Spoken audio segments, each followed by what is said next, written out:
Subscribe to PCS Circle and press the bell icon to get our latest notifications. Hi everyone, welcome to PCS circle. आज है 2 जुलाई 2024 और हम लोग देखेंगे इस वीडियो में आज का डेली पीसीएस करंट अफेयर। इस वीडियो को आगे स्टार्ट करें उससे पहले आप सभी से अनुरोध है कि आप सभी हमारे यूट्यूब के चैनल को ज़रूर सब्सक्राइब कर लें। हमारे पीसीएस सर्कल चैनल के अलावा आईएएस सर्कल को और पाई बाई आलोक को भी ज़रूर सब्सक्राइब कर लें। इस वीडियो का पीडीएफ अगर चाहिए तो आप हमारे टेलीग्राम चैनल पीसीएस सर्कल पे ईजिली पाएंगे। उसके अलावा जो हमारे अन्य चैनल हैं ये उनका भी है लिंक, तो आप सभी सिंपली ये सर्च करेंगे टेलीग्राम पे तो हमारे दूसरे चैनल्स भी आपको अवेलेबल हो जाएंगे। अगर आप यूपीएससी सिविल सर्विसेज 2025 का पेपर दे रहे हैं तो आप हमारा सीसैट का ये बैच ज़रूर ज्वाइन कर सकते हैं। और अगर आप यूके पीसीएस का पेपर दें तो आप ये हमारा कोर्स ज्वाइन कर सकते हैं। एंड अपार्ट फ्रॉम दिस, अगर आप यूपी पीसीएस प्रीलिम 2024 का पेपर देने वाले हैं या फिर देने का प्लान कर रहे हैं तो ऑफ कोर्स तो आप ये टेस्ट सीरीज आप जरूर ज्वाइन कर लें। हम इसमें आपको यूपी स्पेशल भी करवाएंगे तो that will boost your confidence and boost your result. चलिए बात करते हैं आज के पहले प्रश्न का, और ये है which state government recently launch मुख्यमंत्री मांझी लड़की बहन स्कीम।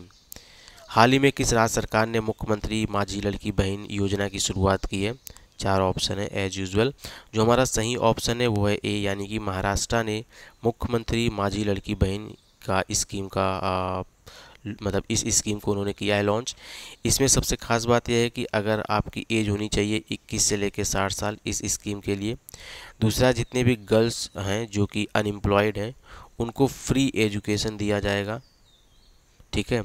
अपार्ट फ्रॉम दिस, हर एक फीमेल्स को जो कि 21 से 60 साल के बीच में है उनको हर महीने 1500 रुपया दिया जाएगा, so that they can be financially वो फाइनेंशियली इंडिपेंडेंट बन सकें, ठीक है। तो ये सारी बातें हम लोगों ने इस ऑलरेडी देख लिया है। चलिए स्टार्ट करते हैं अगले प्रश्न को, और ये है Recently, who has been elected as the new president of the European Council of European Union? हाल ही में यूरोपीय संघ की यूरोपीय परिषद के नए अध्यक्ष के रूप में किसे चुना गया है। तो देखो आप इसको रट लेना क्योंकि एग्ज़ाम में ये सीधा सीधा पूछ लेता है। अब चूंकि ये फॉरेन का है तो नाम से याद करने में शायद थोड़ी प्रॉब्लम हो, बट आप इसको 2 या 3 बार पढ़ोगे ना तो याद हो जाएगा। तो ये है Antonio Costa. Antonio Costa European council of European union के नए प्रेसिडेंट चुने गए हैं। अगर हम इनकी बात करें तो ये एक्स पुर्तगीज़ पीएम है ये, ठीक है। तो इसका जो सही आंसर है वो बी। अगर आप इनका फ़ोटो भी देखना चाहते हैं तो ये है इनकी फ़ोटो। और जैसा कि मैंने बताया ये सब देखो बहुत इंपॉर्टेंट नहीं, बस आपको इनका नाम याद होना चाहिए। European council of the European union की ये नए प्रेसिडेंट है, बस इतना पता होना चाहिए। बाकी ये क्या करते हैं कहाँ से हैं भाड़ में जाएं, ठीक है। आपको इतना जानना भी नहीं है, बस केवल एग्ज़ाम के लिए पढ़ना है। अगला प्रश्न है, ये है न्योमा चुसुल रीजन के बारे में। ये पिछले 2-3 दिनों से है समाचारों में। तो recently seen in news due to flash flood in is located in which state. तो यहाँ पे फ्लैश फ्लड आया था इसलिए था न्यूज़ में। तो ये कहाँ पर स्थित है, तो ये स्थित है वैसे तो अगर आप ये स्थित है लद्दाख में। अच्छा, ये अभी नहीं बल्कि ये 2020 में भी काफ़ी ज़्यादा न्यूज़ में था जब वो चाइना के साथ इंडिया का चल रहा था इशू, तो ये उस टाइम भी था न्यूज़ में, ठीक है। अगर हम इसकी बात करें तो यहाँ पे फ्लैश फ्लड आया था जिस वजह से इंडियन आर्मी का टैंक फंस गया था एंड सो ऑन। बट ये एग्ज़ाम के लिए उतना खास है नहीं तो आप इसको छोड़ सकते हो। बट एग्ज़ाम के लिए क्या इंपॉर्टेंट है, एग्ज़ाम के लिए ये इंपॉर्टेंट है। हम इसको बोलते हैं मैप 1, इसको बोलते हैं मैप 2। हम अगर मैप 1 की बात करें तो जो ये वाला पार्ट है ये है लद्दाख, और जो ये वाला पार्ट है ये है जम्मू कश्मीर, और जो ये वाला पार्ट है ये है हिमाचल। उसके अलावा बाहर के मतलब जितने भी हैं ये है चाइना इधर, और यहाँ पर है थोड़ा सा अफ़गानिस्तान, और ये है पाकिस्तान पूरा। तो अभी हम इस मैप में जाएंगे और फाइंड आउट करेंगे कि इस एरिया के आसपास कौन कौन से मेन पॉइंट हैं। तो आप सबसे पहले इसको देखो, ये वाला ये है पैंगोंग लेक, जहाँ पे 3 इडियट मूवी की शूटिंग हुई थी, जहाँ पे इंडिया चाइना का इशूज़ चल रहा था 2020 के बाद, ठीक है। तो एक तो ये पता होना चाहिए। दूसरा आप ये देखो दुंगती यहाँ पर है। आप जब दुंगती से यहाँ जाएंगे तो ये पड़ेगा न्योमा। उसके बाद फिर आप आगे जाते जाएंगे इसके थ्रू तो ये पड़ेगा कारू। फिर और आगे जाएंगे तो ये पड़ेगा ले, और इधर जाएंगे तो ये ओके। तो ये है इंडस रिवर, ठीक है। क्या है ये है इंडस रिवर। प्लस इसी के बगल से एक रोड जाती है जो कि आपका दुंगती, न्योमा, ले, कारू सबको आपस में जोड़ती है। तो एक तो ये पता होना चाहिए कि यहाँ से रोड जाती है, आपको आइडिया होना चाहिए। अपार्ट फ्रॉम दिस अगर हम इसको देखें तो ये कांसका, यानी कि ये एक पास है, ये एक दर्रा है, ये है चासुल, और ये है आपका तेंगसे, और ये है आपका चांगला पास जो कि यहाँ से यहाँ को जोड़ती है, ठीक है। उसके अलावा अगर आप इसको देखेंगे तो ये जो आ रही है ये है आपका नुब्रा रिवर। क्या है ये आपका नुब्रा रिवर। और ये जो जा रही है रोड, इसके साथ में एक नदी भी जाती है, इसको बोलते हैं स्योग। इसी नदी का पानी का लेवल बढ़ गया था जिस वजह से यहाँ पे फ्लड टाइप का सिचुएशन हो गया था। तो बस इतना ही यहाँ पे ये आपको बताना था। अगला प्रश्न जो है इस वीडियो का वो है recently where was the financial action task force meeting held, यानी कि FATF की मीटिंग कहाँ हुई। देखो FATF की मीटिंग कहाँ हुई कहानी, ये बहुत ही बकवास चीज़ है, बट हमको FATF के बारे में थोड़ी जानकारी होनी चाहिए, इसलिए मैंने इस प्रश्न को यहाँ पे लिया है।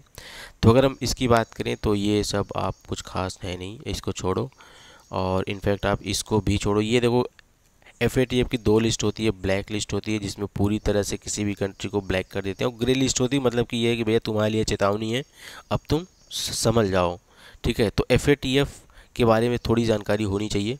तो वो क्या है कि FATF का जो फाउंड किया गया था, ये 1989 में फाउंड किया गया था बाई G7 कंट्रीज़, ठीक है।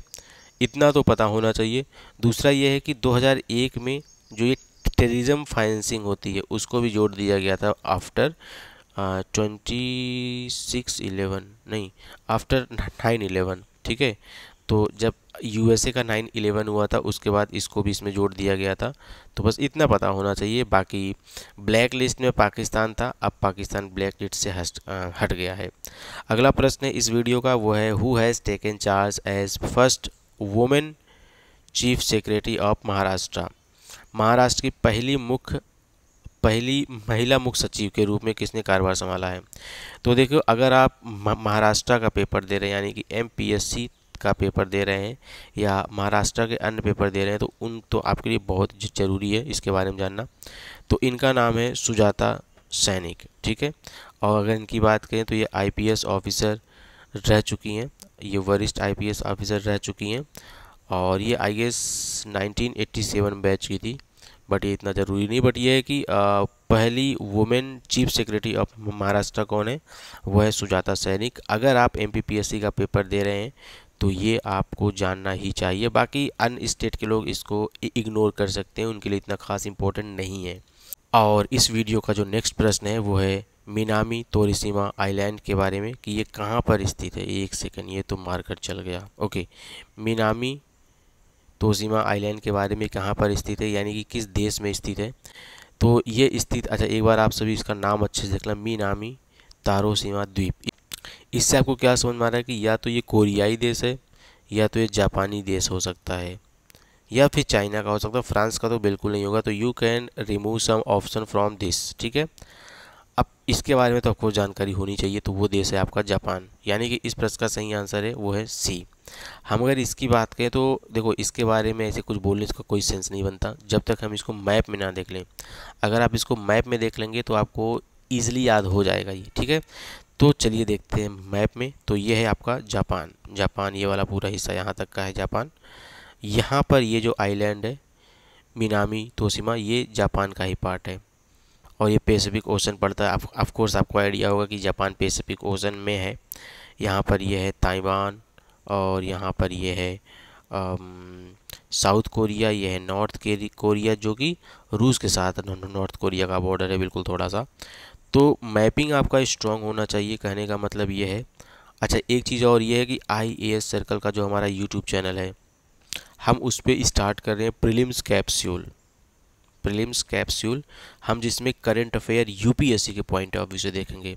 तो अगर आप UPSC एस्पिरेंट भी हैं तो हमारा वो वीडियो ज़रूर देखें हर रोज़ हमारे IAS सर्कल के यूट्यूब के चैनल पे। अगला प्रश्न है इस वीडियो का वो है ग्लोबल इंडिया AI समिट 2024 कहाँ पर होगा, ठीक है। तो ग्लोबल इंडिया एआई समिट 2024 होगा आपका दिल्ली में, यानी कि राजधानी में होगा। इस प्रश्न का सही आंसर है ए। और ये एग्ज़ाम में पूछा भी जा सकता है कि ग्लोबल, ये पूछेगा कि क्या ये बेंगलुरु में हुआ था, चूँकि बेंगलुरु आईटी हब है, राइट। तो लोग सोचेंगे कि बेंगलुरु में हुआ होगा। बॉम्बे एक फाइनेंशियल कैपिटल है इंडिया की, तो लोग सोचेंगे कि ये शायद बॉम्बे में हुआ हो, ठीक है। तो इसलिए आपको ये पता होना चाहिए कि कहाँ पर हुआ था। और एग्ज़ाम में डायरेक्टली पूछ सकता है, BED UP PCS RO या फिर अन्य कोई एग्ज़ाम, ठीक है। तो अगर हम इसके बारे में बात करें तो देखो, इन सब चीज़ों के बारे में देखना है नहीं ज़रूरी। इसकी बजाय हम आपको एक फ़ोटो दिखाएंगे, आप फ़ोटो के थ्रू ईजिली समझ पाओगे। आप इस फ़ोटो को देखो, यहाँ पर ये बोल रहा है कि ग्लोबल इंडिया एआई समिट 2024, मतलब कि हम इसमें इंडिया के बाहर के लोग भी पार्टिसिपेट कर सकते हैं। सबसे खास बात तो ये है। तो इसमें कौन कौन पार्टिसिपेट कर सकता है, एग्ज़ाम में ये सीधा पूछ सकता है आपसे। तो जैसे कि एआई एक्सपर्ट अगर आप हो तो ऑफकोर्स आपका यहाँ पर स्वागत है। अगर आप एक एआई एक्सपर्ट हो तो आप इसमें ज़रूर शामिल हो सकते हो। अगर आप रिसर्च में बिलीव करते हो, आप बहुत ज़्यादा रिसर्च करते हो, तो भी आप इसमें आ सकते हो। अगर आप एआई के बारे में जानने के लिए उत्सुक हो, राइट, तो भी आप यहाँ पे आ सकते हो। अपार्ट फ्रॉम दिस, अगर आप ग्लोबल तौर पर अगर आप एक पॉलिसी मेकर हैं, या फिर अगर आप इंडिया में भी रह के पॉलिसी बनाते हैं, तो भी आप यहाँ पर आ सकते हो। अगर आप एक छात्र हैं, बिकॉज आप भविष्य हैं, तो भी आप यहाँ पर आ सकते हो। अपार्ट फ्रॉम दिस, अगर आप एआई एंटरप्रेन्योर है, मतलब कि आप एआई में बिजनेस करने में इंटरेस्ट रखते हैं, तो भी आपका यहाँ पे स्वागत है। अल्टीमेटली इन सभी लोगों की वजह से एआई इंडिया में बूस्ट करेगा, और इंडिया का अपना खुद का एआई में इन सभी लोगों का रोल होगा। तो ये सभी लोग यहाँ पे आ सकते हैं। और ये है, in which of the following state of Raimona national park located, मतलब कि रायमोना नेशनल पार्क किस राज्य में स्थित है, उड़ीसा, वेस्ट बंगाल, आसाम या फिर झारखंड। तो जो इसका सही आंसर है वो है आपका आसाम, यानी कि सी। अगर हम इसकी बात करें तो ये भूटान और आसाम, यानी इंडिया के बॉर्डर के आसपास स्थित है। दूसरा ये है कि यहाँ पर एक सीरो प्रजाति पाई जाती है, जो कि साउथ एशिया में पाई जाती है, राइट, चाइना में भी पाई जाती है, एंड हिमालयन रीजन में पाई जाती है। ये है आपका सीरो प्रजाति। इनका आईयूसीएन स्टेटस आपको याद होना चाहिए, बिकॉज ये एग्ज़ाम के लिए रेलेवेंट है, specially for UPSC end of course state PCS exams. तो ये क्या है, ये वल्नरेबल, ठीक है। बस इतना पता होना चाहिए, बाकी स्टेट के एग्ज़ाम में इससे ज़्यादा इसके बारे में जानकारी नहीं पूछेगा। तो ये था हमारा आज का डेली पीसीएस करंट अफेयर।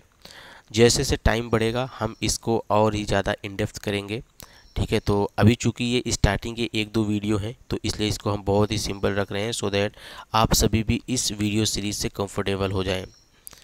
आप सभी का सपोर्ट चाहिए। Without your love I can not grow and our circle family can not grow. तो please do support us and subscribe our PCS circle YouTube channel, IAS circle YouTube channel and pie by Alok YouTube channel. And please do not forget to share this video link to your friends. जल्दी मिलते हैं आप सभी से next video में। Thank you very much. Jai Hind, Vande Mataram. Subscribe to PCS Circle and press the bell icon to get our latest notifications.